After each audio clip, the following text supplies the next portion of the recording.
the other side then.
Now a moment of truth. Well, these come loose.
of these.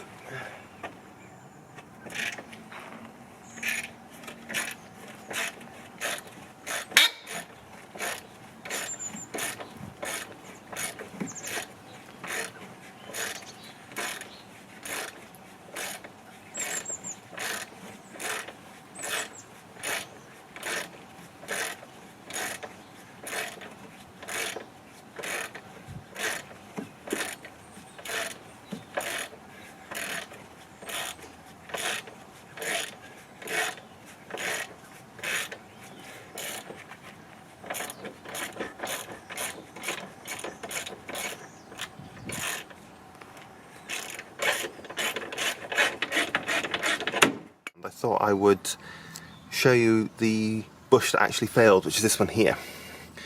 So you can see that's completely separated from the actual housing itself. So that's why it failed. There is a lot of obviously powder coatings rusted off the anti-roll bar, but that's all fine. And as you've seen, I've just been working on, got the 2 pinch bolts undone. That anti-roll bar top nut is just spinning on there, and I've tried to grip it from the inside with the Allen key or the hex head, but it's starting to round, so the shock absorber's come off anyway, so I'll be able to deal with that when it's in the vise. The bottom part's off, but all in all, this side's come off a lot easier. So all I've got to do now is split the ball joint. So I just need to split the ball joint so I can then drop the arm off.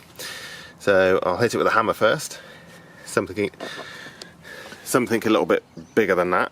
I've got a lump hammer that I'm going to use, and then if that's not any good, I've got a ball joint splitter in there. So yeah, I'll get cracking on with that.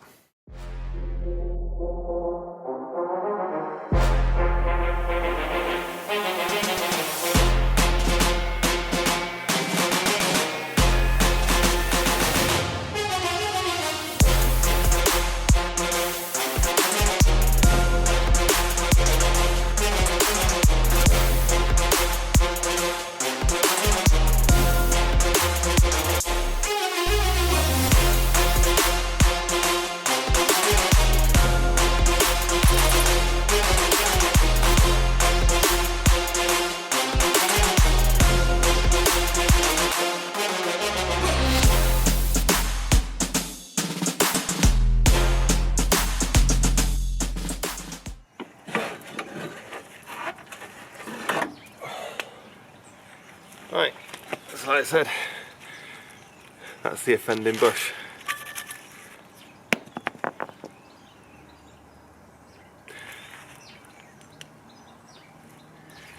So it's just come detached. So the metal ring is still in there. The ring's still in there. So yeah, that ring is pressed into the arm itself. And then the bush is supposed to be bonded, but obviously like that's no good. So that's that done. Now I'll pop the new one in, and then I can take the shock absorber out. The last thing is you don't want any of this to be just hanging free. There's a lot of weight, and unless you're going to take the drive shaft out and then take calipers and all sorts of stuff off and take the whole unit out, it's better to do the bottom arm, and then you can put the new one in, and that'll support the weight for when you take the shock absorber out. So new one.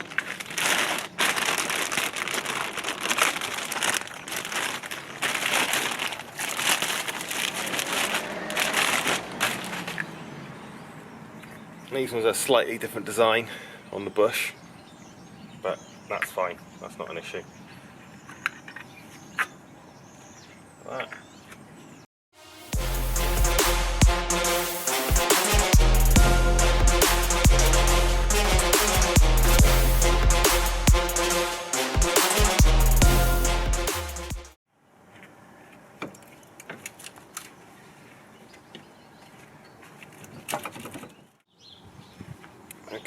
So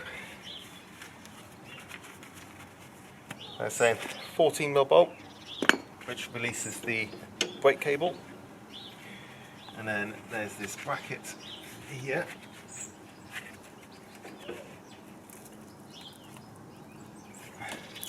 that holds the ABS sensor. And with those disconnected,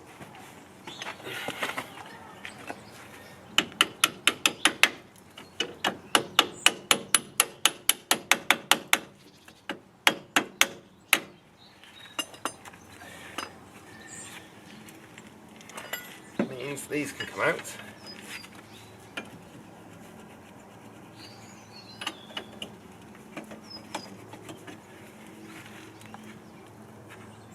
They're going to want to come out very easily.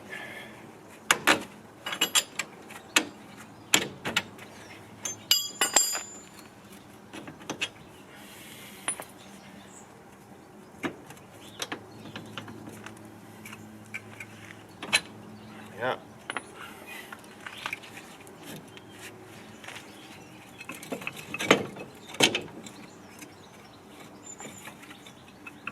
Yeah, and that's what I said about the bottom arm supporting the weight. It's a lot of strain on the bushes, but it's only for a short amount of time, so it shouldn't do any harm.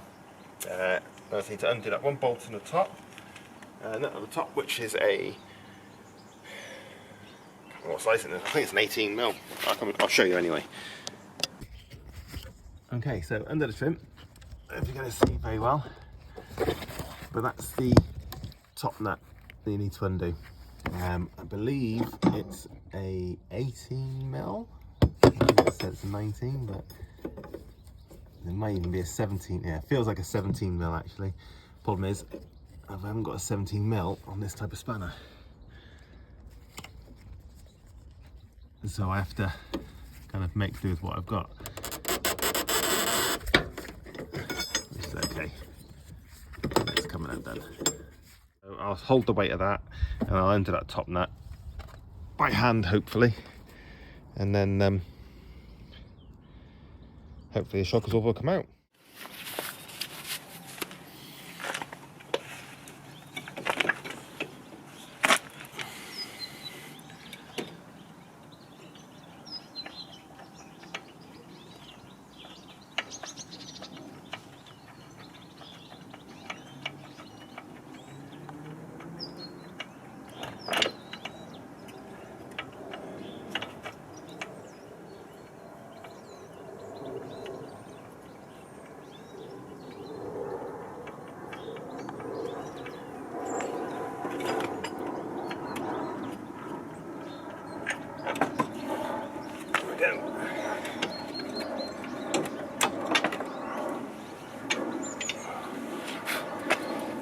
Yeah, that's the shock absorber out.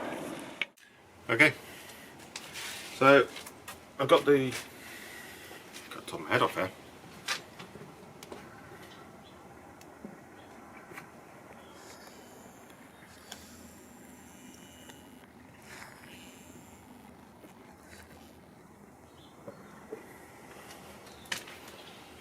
Okay, so I've got the shock absorber secured in the vise.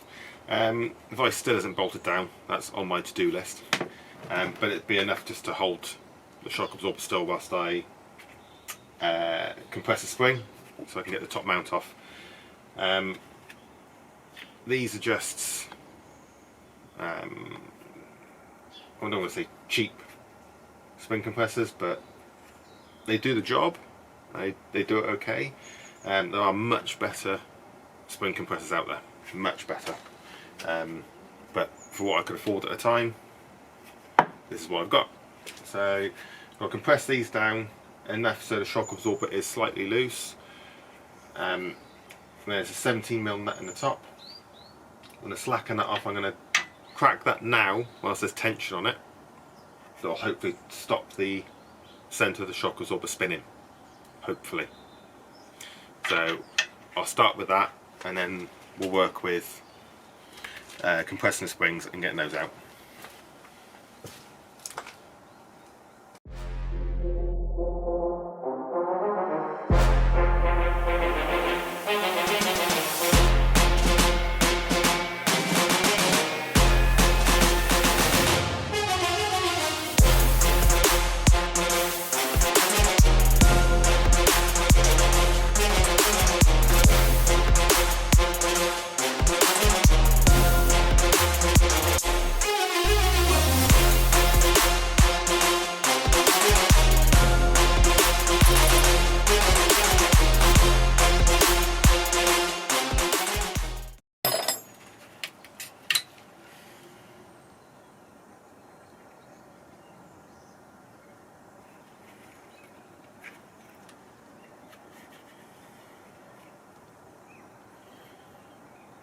you didn't see that.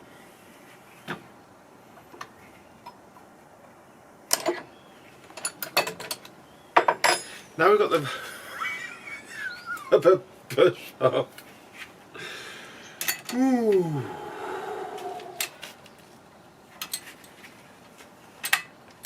Sorry engineers, I take it all back.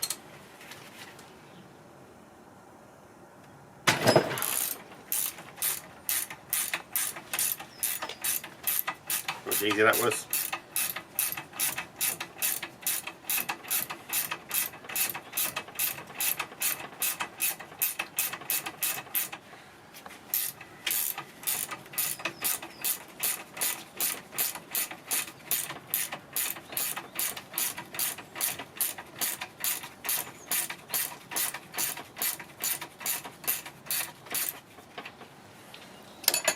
Right, so I've undone that almost. There's still a couple of threads visible at the top. I don't want to take it all off because there's still a lot of tension on these springs, and I can feel that in the clamps. They've started biting on already. So what I'm going to do now is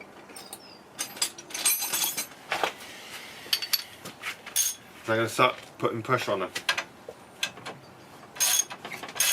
And with these type ones, you don't want to do it all on one side. I'm going to do a bit on one side and a bit on the other.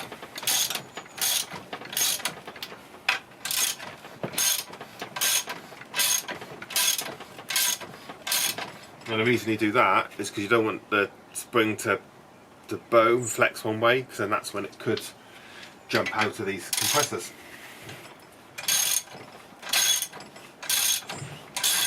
What I want to do is give it just enough pressure that the spring becomes loose.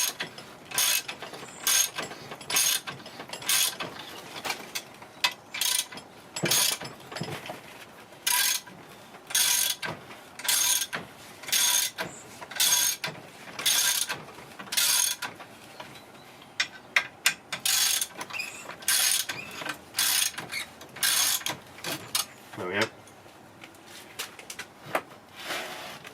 So you see there, the spring's loose, and I can undo the top nut with my fingers. There's still going to be a bit of pressure there because of this top coil, so let's do a little bit more.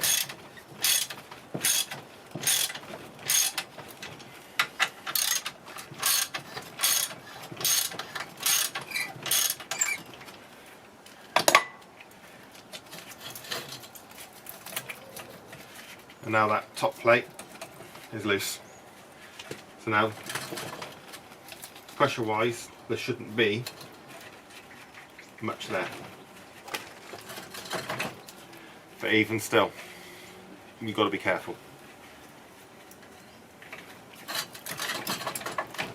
Yeah, there's definitely no pressure in that now. So I can take that off.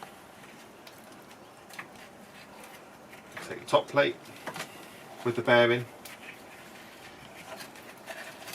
and the bump stop and the dust boot, all off. Those all off out of the way. Carefully take the spring off and put that somewhere where you're not going to kick it and risk releasing all that pressure, because it could do some damage. And you want to get your shock absorber.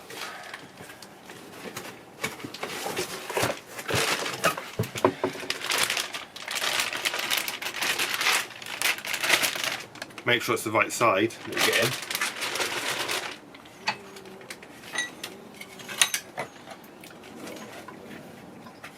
So luckily for me, I don't even have to take the anti-roll bar link off because I'm getting new ones on anyway.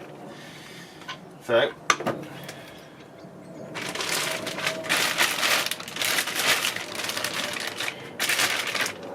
this is, yeah, this is the other side. It was a 50-50 and I got it wrong. And that's a new one. So anti-roll bar bits in the right place. That bracket's there. Doesn't have the clip for the sensor that might pop off there. I'll have a look. But for now, I want to get that spring safe. So, same again.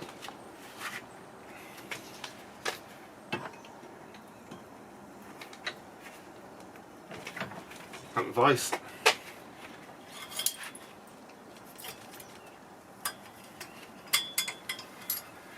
They give you there's a metal clip that holds them, keeps them compressed. I don't know if there's an actual specific reason for that, or if it's just that's how it's done. I don't know. So, get that out of the way. Spring.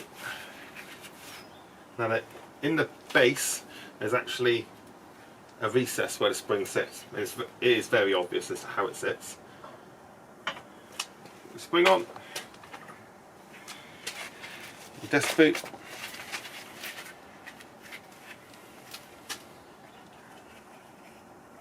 and again, desk boot sits against the top of the spring. It's only rubber, so there's no specific spot it has to sit because it's all flexible anyway.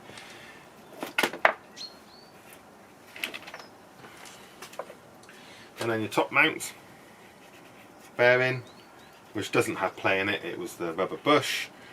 Bump stop, it's a little crusty, but it'll be okay. And that doesn't have a specific spot either. So then that and that, and then that is the same. Well, it's a nylock.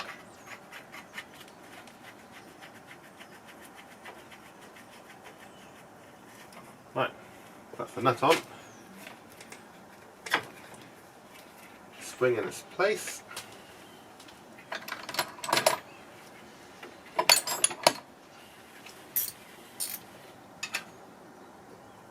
Oh. It's 19 mil. That's fine. Oh, over here.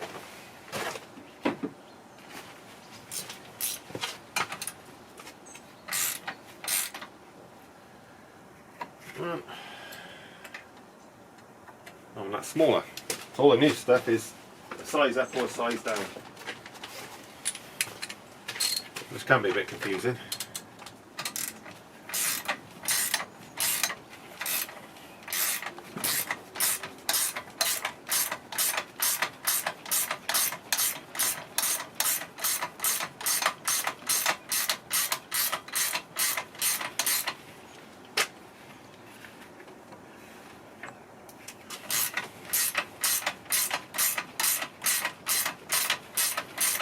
And all I'm doing with this one is just holding the piston still, just to stop it from spinning.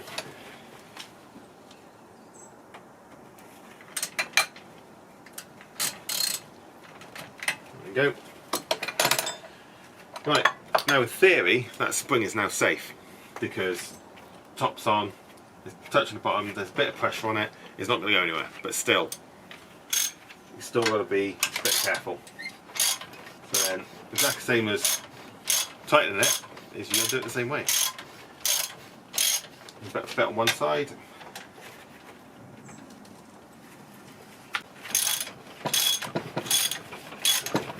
A bit on the other.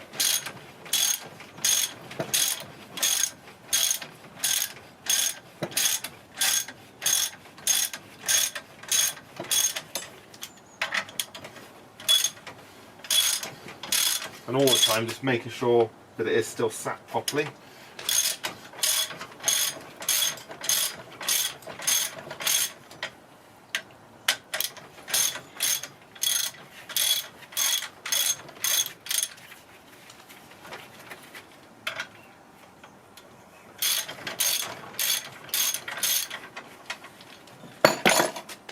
When they get loose enough, just take off.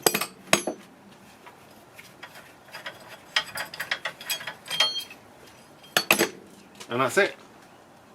It is very straightforward. It's still located, still sat exactly how it's supposed to be. New shock absorber. And then just don't forget that's actually just a rubber mount that sits on top. and you can take it off. You don't have to try and get a bloody... Press that back on. And that's it. As simple as that. So now, refit it on the car. Exact opposite of removal. Lift it up into place. And then get that top nut. There's a top plate. There we are. So there's a top plate. That sits on, obviously the third part goes through. That sits on top of the body. And then there's another nut that goes on, and that's what bolts up to the car. And that's all it is. So now it sits that way.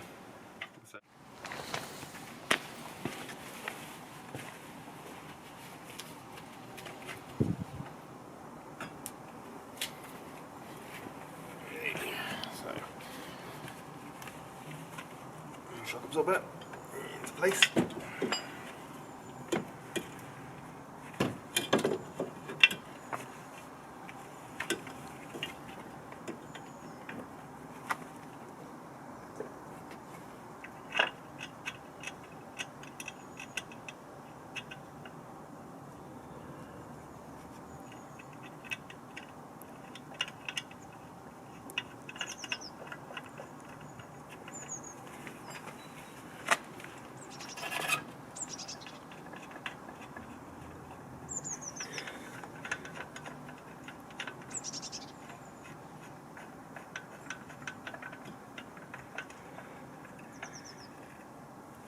Go. So that's just loosely on the top now. So now, put it all back together now. Which is supposed to be the easy part.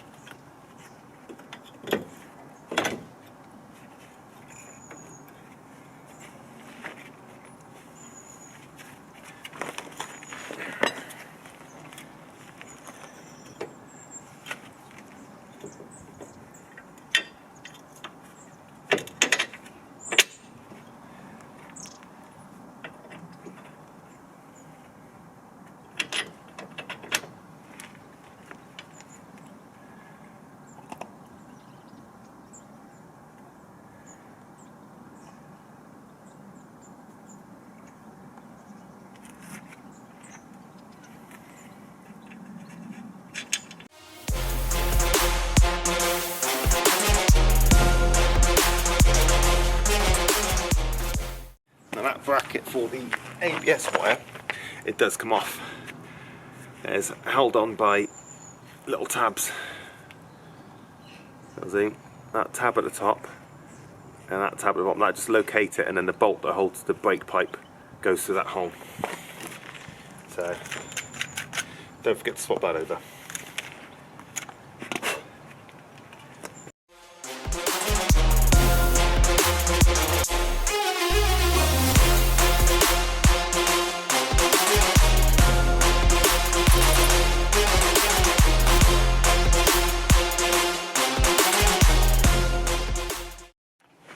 Okay, so just quickly did a bit of internet searching, and the pinch bolts for shock absorber, 85 Newton meters. The front wishbone bolt is 88 Newton meters, and the rear bolt is 136 Newton meters.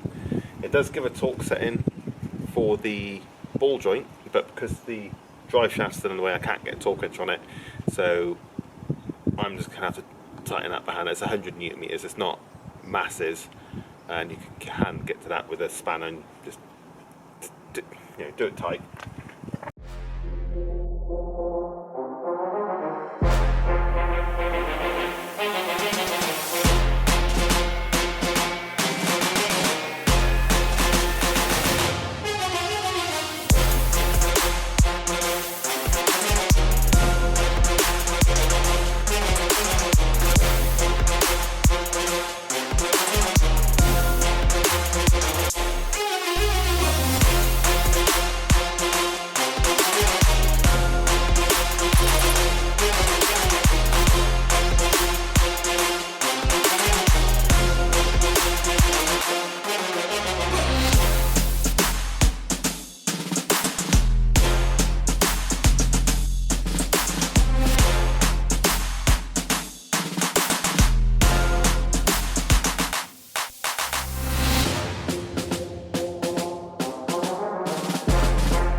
taken the shock absorber off, the bolt for that holds the brake cable snapped. I tried to grip it with pairs of mole grips, so a pair of mole grips is to hold the cable, the pipe, and another pair to try and grip hold of what's left. Zoom in on that for you. Yeah, so to try and grab hold of what's left. Unfortunately, that didn't work. So now, I'm going to have to try and drill it out. Luckily, the bolt doesn't go all the way through, so I'll be able to get a drill bit and hopefully drill through that.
Right guys, so that's all the work done on the Yaris. Let's quickly go back through the list. So, of what everything we've done.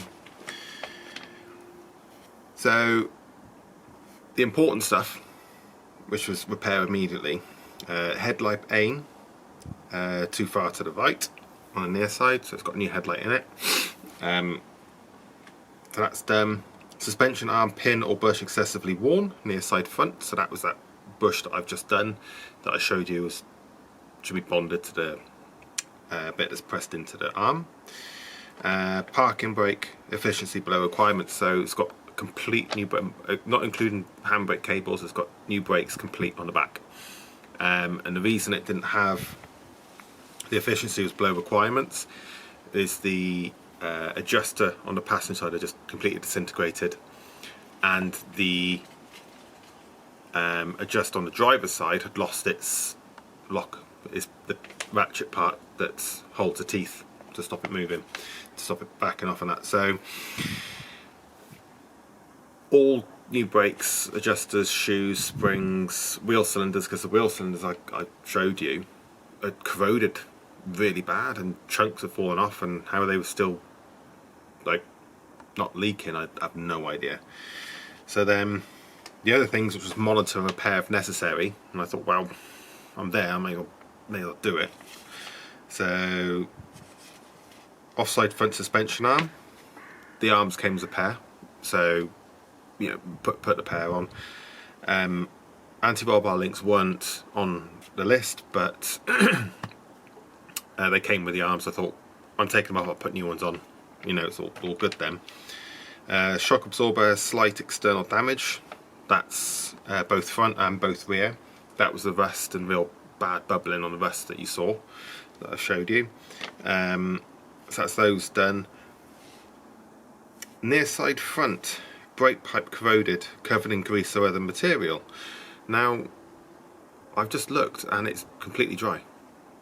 So I don't know what the covered in grease is. It's probably just the corroded part. The covered in grease is probably just the generic item number that comes under. So that's near side and offside front. I didn't change the brake pipes because yes, they're a bit corroded, but they didn't look too bad. And they only had monitor and repair, so I could do those later on. The important part is to get this car back on the road, because I'm putting too many miles on the Land Rover. Front and rear subframes corroded but not seriously weakened, so that's just going to be rust. What I had a look when I was there, and it is quite a bit of rust. And long term, I might look at sourcing 2 new subframes and put new subframes on, but I can come to that when I come to it later on. Vehicle structure is corroded, but structural rigidity is not significantly reduced. That's a lot of surface rust. That is a lot of surface rust under there, because it's been by the coast, and these cars, I don't think they were under sealed from factory, so it's a lot of surface rust, which is fine. It is what it is.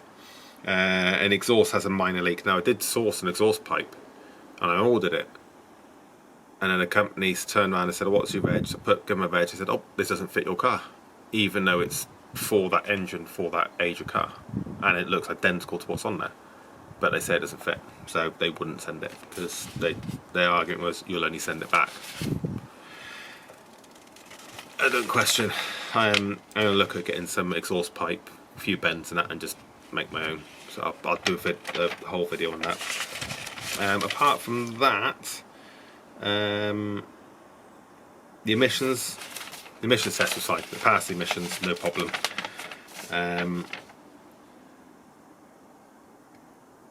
So what we got here, the CO limit came in at 0.02. It's a pass. The maximum limit is 0.20. So it's below. Hydrocarbons 11, maximum's 200. So that's doing its job. Lambda 1.011. Yeah, so it's within tolerance. 0.970 to 1.013. So it's a bit high, but it's in there. Idle test. So car idle, CO emissions is 0. And the pass mark is 0.3. So that's really good emissions. Yeah, so that's the important things done, and a lot of the monitor and repair. So when it goes, I'll try and get back in for test at some point this week, and hopefully they won't pick up anything else.